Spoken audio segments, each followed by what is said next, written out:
hello sa lahat ng nanonood, si subscriber at viewers ko, at syempre lalong-lalo na ikaw ngayon na nanonood yung video na to. Maraming salamat sa'yo. Kung hindi ka pa nakapag-subscribe sa aking channel, mag-subscribe ka na para masaya. Yan, meron akong ipapakita sa inyo kung price update natin si iPhone 14 Pro Max at saka si iPhone 14 Pro. Ayan, ito silang dalawa mga kalablog ko. Yan, si iPhone 14 Pro at saka si iPhone 14 Pro Max. So, nilagyan ko lang ng tape yung camera kasi para hindi siya magasgas yan.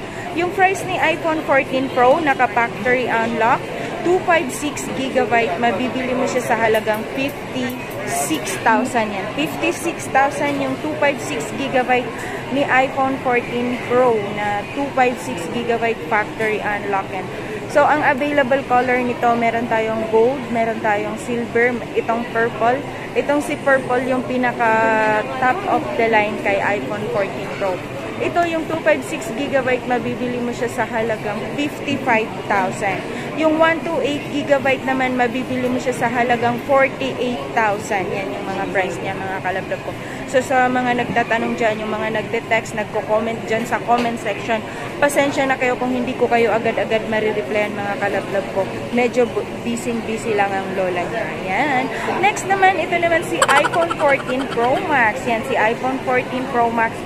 Si iPhone 14 Pro, mas malaki lang siya, mga kalablog ko yan. Si iPhone 14 Pro Max na glow black, meron siyang glow black, meron siyang smart lock, at meron siyang factory unlock. Siyempre, ang mas mahal yung naka-factory unlock. Kasi si factory unlock, pwede mo siyang dalhin sa ibang bansa, pwede kahit saang lugar. Pag yung naka-glow black ka or naka-smart lock ka, dito lang yan sa Philippines natin pwedeng gamitin. So, yung naka-factory unlock kay iPhone 14 Pro Max, na 128GB, mabibili mo siya sa halagang 55,000. Factory unlock yan. Pag naka-glow black naman, mabibili mo yung 128GB ng 54,000 yan. 1,000 ang difference niya. Pag naka 128GB factory unlock, 55,000. Pag naka-glow black, na mabibili mo siya sa halagang 54,000. So, yung price niya, mga kalablog ko, depende yan sa memory ng phone. Sorry naman, medyo nabubulol tayo. Depende yan sa memory ng phone. Pag mas mataas yung memory, syempre mas mataas ang price. Ayan.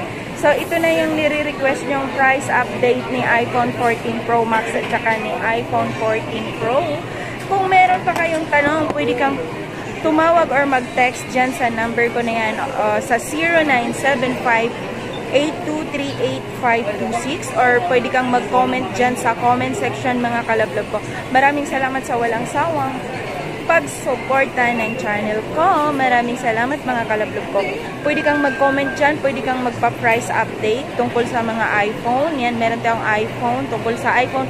Mostly naman talaga yung mga binibenta ko is iPhone. Pero meron din tayo mga Samsung, mga Android. Yan, Android, medyo nabubulot na. Meron tayong Android. Yan, lahat. Meron tayong Tecno, Spark. Lahat naman ng phone available yan dito sa atin. Pero sa mga nagtatanong ng tungkol sa mga iPhone, pwede nyo rin yung itanong sa akin ko. Maraming salamat sa panonood, mga kalablog ko. Mag-subscribe ka na para masaya.